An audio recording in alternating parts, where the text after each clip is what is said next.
Hello YouTube fans, here again. And now we're jumping into the 90s, from the 90s or a marathon. Why not, why not? Now I've done all the Friday the 13s, so I figured that this one was coming into the 90s. Why not this one? Now you remember me offending the 8th Friday the 13th? Do you offend it today? But as we all know, sadly to say, wasn't as successful as the other ones. People panned it, people booed it, and so on. And I think originally it was going to be the last, but so Paramount decided to do away with Friday the 13th. But New Line Cinema decided to buy the rights, which I never did know why really, because this originally was going to be the last Friday the 13th. So I don't know why Paramount did say, fuck it, just do one more.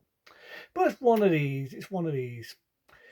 Like, Friday the 13th, the final chapter, originally was going to be the last, was this one. Because let's not forget, as we all know, couple of years after, they had Friday the 13th, X, and then you had, when we got into the early 2000s, we had Jason versus Feder, which is its own film, but again, Jason. And we had what was the remake, even though I think it's more of its own film. So it's one of these, I mean, is it really the final? Is ever anything the final? But this originally was going to be the final, and it come out, I remember rightly, in 1991. I think either 1990 or 91. Come out roughly that era. And like I say, New Line Cinema bought the rights. But what an opening. You got this day opening where it goes did, did, did, did, did, did. Really epic sort of music. Before you get that, you got this car, you got New Line Cinema logo. You may have seen it in lots of films. And you've got this dirt, that nice to look at, a little bit of nudity, not a lot, but that nice bit. Then Jason comes out, he's trying to attack the dirt, but in this one, he gets outsmarted. He gets outsmarted because the army comes in, they shoot him to shit, he gets blown up, all in fucking pieces, and then you get that epic music. This is so, didn't he die in number fucking 8? So I never knew where all this shit was coming from, but it is what it is. And it's one of these films, do you take it that serious? But this has to be one of the most bloodiest and one of the most violentest going. If you're going to see Friday the 13th, a final chapter, or Friday the 13th, Jason Goes to Hell, because it had two different cycles, I would say go for the director's cut. I would say it because the theatrical is cut to fucking shit. So that's it, this epic music. They've got this guy doing it all drops there, and it's professional. See Jane Hotter make two appearances. He plays a role where he plays a soldier, boasting that he was the one that killed Jason, which is very funny because it's Jason himself, Jane Hotter, and so on. But he got his dies doing an autopsy for some fucking reason. He eats the art. That's why I say, do you take this serious? He eats the art of Jason. All these lights go into him. He vomits up blood, and for some reason, Jason is in his body. I don't mean that in a sexual fucking way. This is what gets me because in this one, have you ever seen films that say like The Hidden, or films that say like The First Power or Soccer or all them sort of films? It's very similar because Jason isn't, he's not your typical gnome like the other Friday the 13s. Jason is jumping in, his spirit is jumping into people's bodies. So I sort of like that. It's a different type of gnome, different type of tuts. You get one guy in, he's bringing a pizza and he's swearing, he doesn't know that Jason's in this guy's body. And the guy falls him on the table. He's got this big meat up. And he fucking stabbed him in the face, really bloody, and I love it.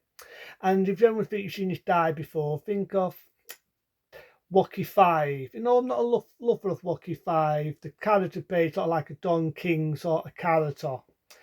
And you've got this bounty hunter. He's been out a lot of films. I remember him in Missing in Action 2. He's been out a lot of films. And he's this bounty hunter. And he's going after Jason. And this cop arrests him. And he thinks he's in the cop. I remember reviewing the original Titters. He was one that played Badley Brown's dad. So that started interesting talks. And one thing I will say about these is it does have a lot of love letters to all your classic horror movies. There's a bit where you see the butt of the dead. Remember, Eat the Evil Dead. There's a bit where Freddy's hand jumps out at the end, which does that touch of Freddy versus Jason. So there's a lot of love letters to old classic horror films in this, which not people never knew. There's a bit where a couple's doing it, which I believe there was added that on, and I do believe it was cut down a bit. But if you see the uncut one, then there's a lot of meat to the feds. There's a date scene where the girl's bonking and she gets slit in half. Beautiful, blood streaming out everywhere. You won't see that in the fucking theatrical, I'll tell you that for now. So I do love it, and I mean, there's a bit where the dye gets another dye, goes in his body, Jason Spirit, and that's what it is, he's jumping into people's bodies. The only issue is you've got this fucking auntie, comes out of fucking nowhere, and it's all to do with families, and Jason's going to get bodies. You get a dagger, what could, it's the only thing what could kill him, which is ironic, it's a dagger what was used in the Evil Dead film, again, and so on. So you got one lad, he's got brave for this woman's death, who's Jason's fucking supposed to be the auntie or something, who funny enough appeared in one of my favourite sci-fi series, that being Buck Rogers and the 20th Century. Well, she gets stabbed and so on, but he breaks out. But I love to see because the bounty hunter is arrested and he breaks all his fingers to get him out. So you've got this one dude who you think is the love interest. He's got a baby to the die, and this one guy is a fucking deuce. He really is a fucking knob because he's a reporter, right? And he's got the body of the girl's mum, and it's the girl's boyfriend. And you thinking, how sick is that? And again, this ghost comes in, kills the boyfriend. It looks like he's kissing him, but it's not. The spirit's gone into that guy. But I do love the scene. There's this scene when they're in a taffy, right? And he's shooting everybody, he gets his do, he smiles and he crushes a fucking head. Beautiful. Love a bit with Ramsey Dye's face in boiling water. This one definitely doesn't fuck about on the blood and door department if you get to see the director's one and not that fucking shitty theatrical one. But the dude outsmarts Jason. She stabs fucking Jason because what happens is he gets sliced right in the neck, in the jugular, and this monster thing comes out to practical effect, and he goes into the ante down the tubes. I'm not talking dirty, that's what he does.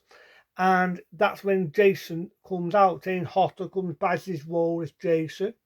She outsmarts the fucker by stabbing him. All these hands come out, drags him to hell, and she gets back with a fucking hub there. They walk off. You get the mast of Jason. Freddy's hand jumps out, gets the mast. You get Freddy's laugh, even though it's not Robert England. I don't know who did it, but I thought it's better than the fucking remake. And it ends. Happy ending. And I like this one. It's like I say, it doesn't take itself too serious. It's came out, I say, about 91. Could be around more than that. I have 91, 92. And New Line Cinema, in many ways, then started to do Freddy versus Jason. Decided to do Jason X. So was it really the final one? Was it really the final one? But I prefer the ending of how Jason gets it in this and final chapter with fucking a lung Tommy stabs fucking Jason and hacks him. This is a fucking 8-foot die, right? What can cut a woman's head? Cut a guy's head to his eyeball pops out like in number 3. Fucking cuts his die through a fucking wall. Stabbed a woman and the fucking man's hold his breath underwater. But a kid can fucking hack him to pieces. Give me a fucking break. So I prefer the ending in this one, to be honest. I prefer the ending to this one. So I don't like this one. It's a lot different. New Line Cinema bought the rights. Originally it was going to be the last one. Bullshit. But I do think it's a good one. So fuck it, without ado. 8-star rating. It's not great, but it didn't take itself too serious. There's a lot of love letters of all the films. So into them. Be smart. Be safe. I'll go on with the horror through the 80s, but I'll start now doing the horrors for the 90s. Into them. See you later.